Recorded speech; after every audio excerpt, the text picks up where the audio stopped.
ഈശോ മിശിഹായ്ക്കും സ്തുതിയായിരിക്കട്ടെ. ഇന്നത്തെ സുവിശേഷം ജെറമ്യ 14 അധ്യായം. കർത്താവ് പറയുന്നു, കൊടിയ വരൾച്ച. വരൾച്ചയെ സംബന്ധിച്ചു ജെറമ്യായ്ക്കു കർത്താവിൽ നിന്ന് ലഭിച്ച അരുളപ്പാട്. യൂദാ വിലപിക്കുന്നു, അവളുടെ നഗരങ്ങൾ ദുർബലമായിരിക്കുന്നു, അവളുടെ ജനം നിലത്തു വീണ് കരയുന്നു.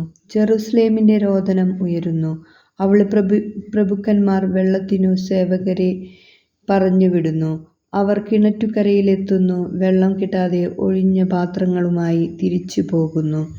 ലജ്ജയും വിസ്മയവും നിമിത്തം അവർ തങ്ങളുടെ തല മൂടുന്നു. നാട്ടിൽ മഴ പെയ്യാത്തതുകൊണ്ട് ഭൂമി വരണ്ടു.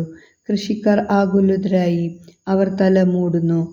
മാൻ പേട പെറ്റ കുഞ്ഞിനെ പുല്ലില്ലാത്തതുകൊണ്ട് വയലിൽ ഉപേക്ഷിച്ചു പോകുന്നു. കാട്ടുകഴുതകൾ ശൂന്യമായ കുന്നുകളിൽ നിന്ന് വായുവിനായി കുറുനരിയെപ്പോലെ അണയ്ക്കുന്നു. തീറ്റയില്ലാത്തതുകൊണ്ട് അവയുടെ കാഴ്ച മങ്ങിയിരിക്കുന്നു. കർത്താവേ, ഞങ്ങളുടെ ദുഷ്കൃത്യങ്ങൾ ഞങ്ങൾക്കെതിരെ നിൽക്കുന്നു. നമ്മുടെ കർത്താവായ ഈശോ മിശിഹായ്ക്ക് സ്തുതി.